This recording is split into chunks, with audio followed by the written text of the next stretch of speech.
Okay. And, you know, you could maybe go in a little tighter on the close. And we're okay with phones and everything. Yeah, everybody's that's good. Okay, lovely. You look terrific. Thank you. You'll be so happy when you see this. So can you tell me just a little bit about, we're rolling? About growing up in California before the war?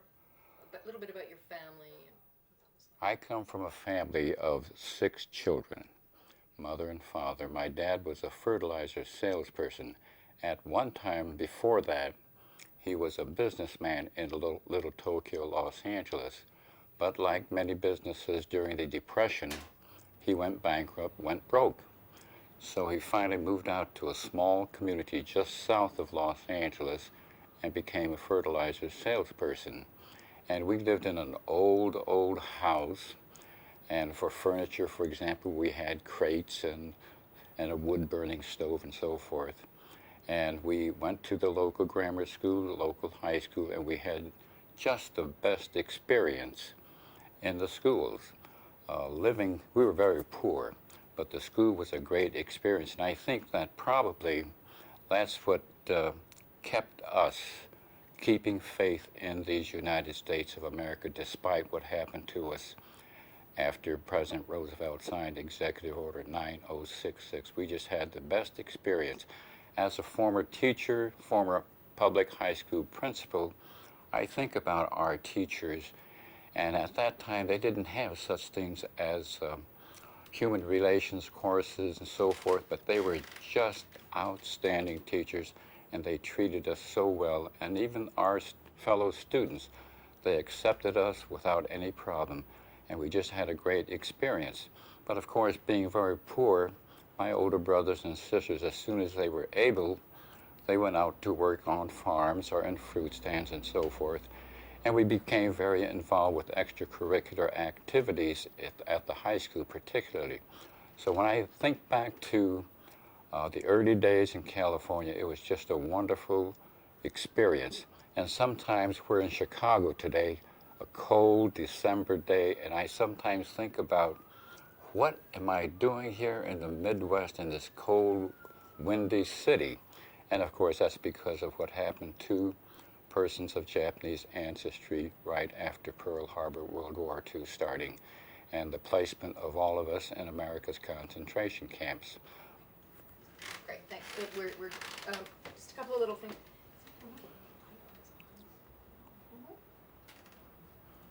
It is a little flat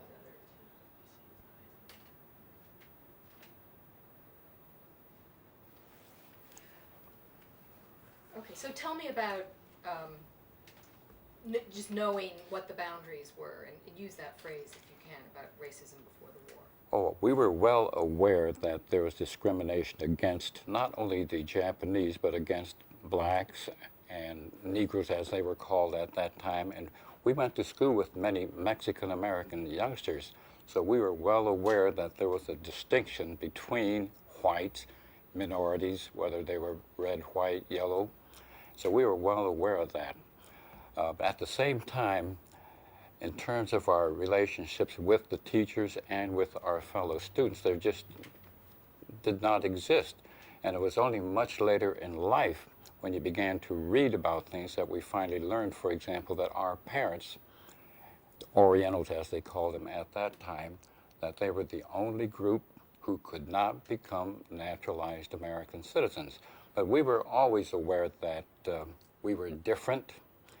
And in fact, I can recall our parents telling us we had to do well in school because we would have to be twice as good as the next student in order to get jobs, get an education, and so forth. So we were well aware that we were, as we say, not white.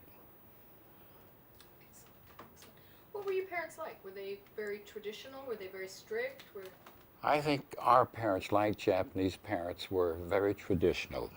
And of course, one of the handicap was that they didn't speak much English. We did not speak much Japanese.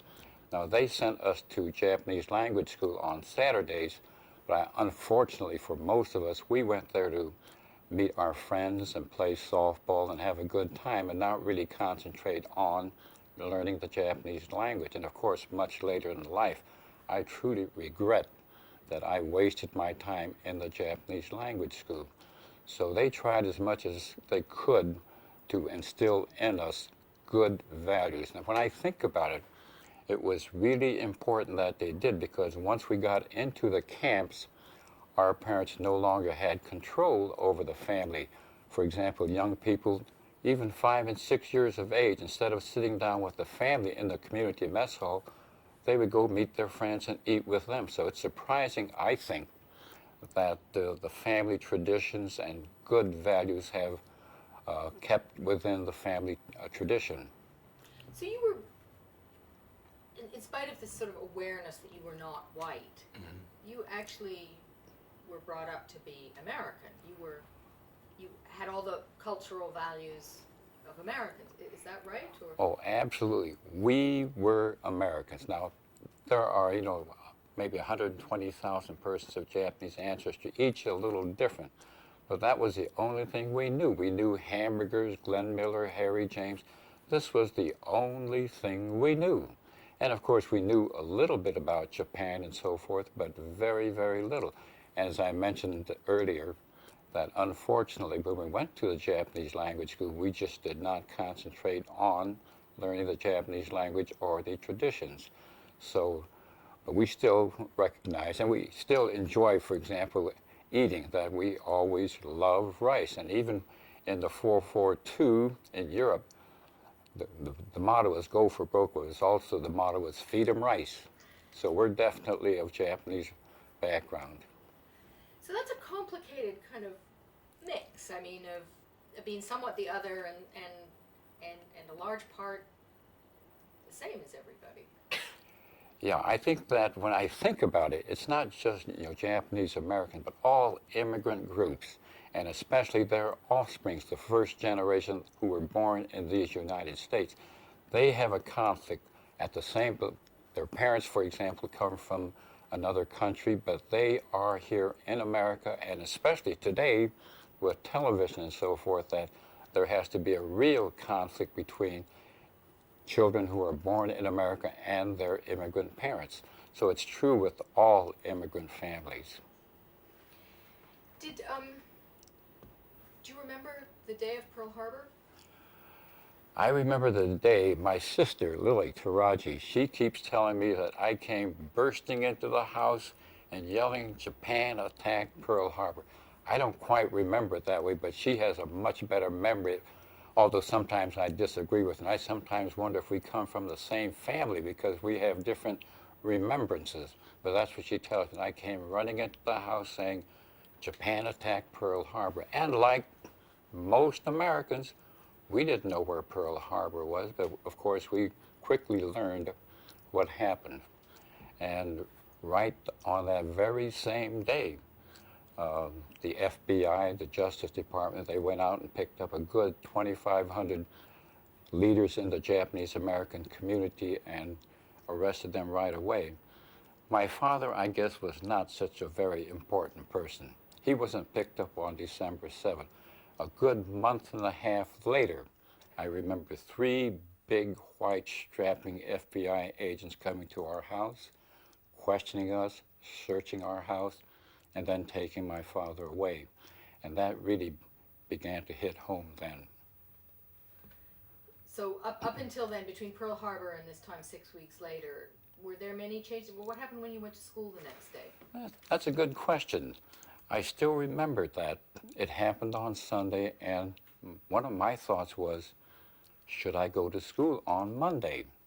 And of course, we had been instilled with the tradition of good attendance at school, so naturally I went to school. And I have to say and give credit to my high school principal that he called an all-school assembly and told all the students that Japanese Americans were Americans like everybody else and were to be treated with dignity and respect. And I'm glad he did that. And I have to say that there were never any negative experiences at the school. Although shortly after that, of course, there was a curfew, travel violations, and so forth, the freezing of assets. So it really began a hardship on all Japanese American families.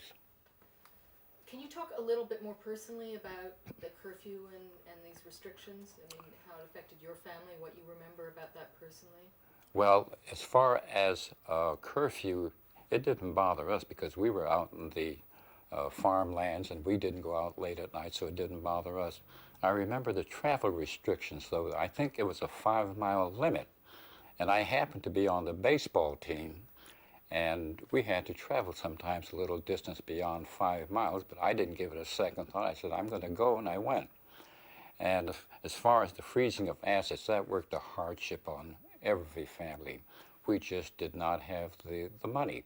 And of course, my father, having been picked up by the FBI, it fell on the shoulders of my oldest brother, Kay, and he had to shoulder the responsibilities. And to this day, I just don't know how we managed. We just did not have any kind of income coming in. You mean they froze your bank account? You couldn't get money out of your bank? To tell you the truth, I don't know whether we had a bank account, but they froze the assets, I know, and that I think my brother tried to go out and collect bills, for example, from people who owed him money for fertilizer. And as I say to this day, and I don't think he remembers too well how we managed to survive those days. Can you tell me a little bit more? Why was your father picked up by the FBI? I sent to the federal government the Freedom of Information Act, and I got about an inch thick stack of papers, and there's nothing in there to indicate why they picked up my father. We just kind of guessed. For example, we took kendo, that's Japanese fencing, and he was always very interested, and he would come to watch us and take us to tournaments and so forth. And we think maybe, just maybe, his involvement in that, and possibly the fact that at one time he was a big businessman in Little Tokyo. So that's the only thing that we can think that might have put him on the ABC list, very low down on the C list. And he was just a very mild-mannered man. I can't think of any reason why they would want him. Do you remember how old were you at this time? I was 17, a senior in high school. I might just mention that. That was one of my concerns, that when we had to report to camp in early April, that would mean that I would miss a good 2 months of my high school senior year. And as a retired high school principal, I know that if you miss so many days, it's an automatic failure. And I worried about that. Did I spend 11 and a half years for naught? But fortunately, my high school sent me my diploma in the Santa Anita concentration camp. I might just add that that was really the beginning of my career. I didn't know it at the time, but along with my diploma, they sent 3 other diplomas, 3 of my classmates who were also in the Santa Anita concentration camp, and they asked me to look them up and award them their high school diplomas. As I think back upon it now, and I tell students when I talk to them that was the beginning of my high school career, awarding high school diplomas. By the way, I might just mention that at that time in California, the other western state, it was almost impossible to be a teacher, particularly a high school principal, because of our Japanese ancestry. Do you remember how you felt when your father was picked up by the FBI? I mean, were you angry? Were you confused? Were you scared? I think the best way to describe that is scared. We were totally intimidated by these big 3 white strapping FBI agents, totally intimidated. We did whatever they asked. If they asked questions, they searched the house. We didn't question them. And I think it's important to get this information out to the American public. Don't let the government just step in. And today, especially after 9/11, along with many others, I have stood up at rallies and demonstrations to support Arab and Muslim Americans to say, challenge the government. Don't let them just intimidate you totally. Let's try and just, when we're talking about the past, try and stay in the past, okay? Because otherwise you're making my life very difficult in the edit room, okay? Okay. We're going to talk a lot at the end about the meaning and the significance, okay? Sure. So how long after that did you go to, did you see signs up, you know, say, you know, the famous signs, you know, like this isn't a Japanese store, this is a Chinese store, no Japs wanted, or did you see any? No, I did not. We were way out in the country. We were really rural farmers, so I did not see things like that. No, it's only much later when I began to read a good deal more that I read about all these things. So you eventually learned, I don't know how long afterwards, that you were told that you had to go to All Assemble at Santa Anita. Tell me the story of that. I mean, what did you do with your possessions? Possessions. We didn't have much possessions. We were a very poor family, but I know that finally my father had purchased an almost new, in fact it was new at the time, a 1941 Chevrolet, and that was really a step ahead for the family. But we had to pack everything onto the car. There was my mother, my two sisters, myself, and my brother, and automobiles were much, much smaller at that time. So as they said, you could only take that which you could carry in two hands. So we piled whatever we could onto the car. I know there were many people who did have, let's say, tractors, trucks, and so forth, and they had to just sell them at fire sale prices. But we were allowed to drive to Santa Anita. Most people either went by bus or by train, but in our case, we didn't live too far, so they allowed us to take the car. And one of my last memories of leaving home, our dog, my dad used to call him Ichiro. Ichi, that means one in Japanese. And as we were driving away, I still remember our dog chasing our car and barking, and that's the last thing I remember about leaving the house to report to the Santa Anita. They called it an assembly center.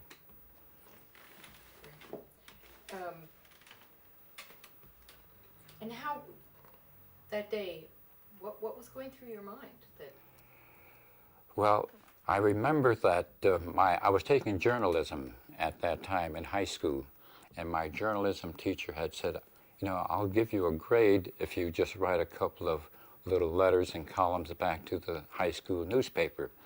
And I remember saying that the total disappointment, all the years we have attended school, we had learned about this great democracy, this great Constitution, and it was such a disappointment that it really did not exist. As former Chief Justice Evan Hughes says, the Constitution is just a piece of paper, and that's all it really was. Although if you have a vigilant community, citizenry, well-informed, then of course that Constitution can be a living instrument. But at that time, it was just a piece of paper to me. so you were actually, some of the people we've spoken to have said they just went along with it and they weren't really thinking the sort of thought that you've just expressed. Were you at 17, you were thinking this Constitution is just a piece of paper? As I said, I didn't say anger. I still remember saying such a disappointment. I think that says more, you know, you believe in something and something changes that, and such a disappointment. That's what I remember, just a big disappointment that this is really not a democracy, that the Constitution really does not protect us. And it was just, it's still today a big disappointment. What was Santa Anita like? I haven't seen, pretend I haven't seen pictures. Paint a word picture for me, what it was like. Well, just recently, of course, the movie Seabiscuit came out, and we rarely go to movies, but I thought, we've got to go see Seabiscuit. I thought they might have the old horse stalls or the grandstand, and they did. They showed the old grandstand, and as they point out in some of the articles, every one of us, we all claim that we slept in the stall that Seabiscuit was housed. And that's what it was. They had barracks there, but many of us were forced into the horse stalls, and they had whitewashed the stables and so forth, but you could smell the horse, and they had asphalt to cover the ground. The walls did not go up to the ceiling, so you could hear everything that was going on next door. And they had two compartments, so my sisters and my mother slept in the back compartment, and my brother and I slept in the front. But you could smell it, and it was just, as I tell students, they treated the horses better than they treated us, because these race horses were worth a lot of money. So you can be sure that they were given lots of tender, loving care, as opposed to us who were not. We were the enemy alien in their eyes. So I always tell them, animals, horses were better, treated better than we were. During this time, were you trying to find out where your father had gone? Did you know where the FBI had taken him? I mean, your mother must have been frantic. That's a good question. It took us several days to find out where he was. I think he was first in the county jail and then was transferred later to the Santa Fe, New Mexico Department of Justice detention camp. So he was separated from the family for, I would guess, a good year. And in fact, I volunteered for the segregated unit, the 442, from the Jerome camp with 4 good friends. One of the reasons I volunteered, thinking that just maybe, if I volunteered, that perhaps they might release my father and let him rejoin the family. And the 4 other fellows that I volunteered with, Harry Oda, Iso Masuda, Susumu Babe Okur, and Ted Yas. Now, Babe's father also was incarcerated at the Santa Fe, New Mexico detention camp. So I'm sure that that was one of the reasons why Babe also decided to volunteer. So when you were in Santa Anita, did you know anything about Arkansas? Did you hear anything? What was the word on Arkansas? Had no idea. I'm sure that somewhere along the line in the social studies or history class, I realized there was a state of Arkansas. But at that time, when they even were beginning to send people to different, they call them relocation centers, we didn't know anything about these places. We didn't know what the weather was like, what kind of temperatures and things like that. So we didn't know anything about Arkansas until we got there. And what was your first impression? I still kind of vaguely remember there were a few families there before us, but arriving there by train and then getting off, and you just see a lot of unfinished barracks, mud all over the place, and people finally showed us where we were to go and finally settled in there. But it was just a totally different kind of setting from sunny Southern California. Actually, I'd like to just go back to the train ride. What people have said, the train ride was pretty tough. Can you tell me about your experience? The train ride was miserable. You know, you remember certain things, and I just kind of vaguely remember you had to pull the shades down. They didn't want people to see these strange-looking people passing through their communities, I guess, and they did not want us looking out. And of course, there were no Pullman sleeping cars or anything. We just had to sleep the best we could sitting in these crowded seats. Very uncomfortable. I can't even recall whether they fed us or not. But it was just a totally uncomfortable ride. Somebody in Arkansas said, who saw some of you guys arrive, told me that you all had numbers on you, like pinned on you, and that when you arrived, someone ticked your name off or your number off on a list. Do you remember that? I don't remember that, but it could well be, because as I did some reading later, that many people, when they reported to the assembly centers, they were given tags with numbers, and you became not Ozaki, but number 2489 or something like that. But I'm sure that that's probably what happened, that we had numbers and we didn't go by our name, we went by numbers. We just simply became numbers. It was very eerie when she told me that, because it sounded so much like Jews coming off trains in Europe, you know. Yeah. So, when you got there, it was in the fall? So what was it cold, very cold, or? I'm trying to think. I think probably it was probably about October thereabouts. Yeah, it was beginning to get cold down there.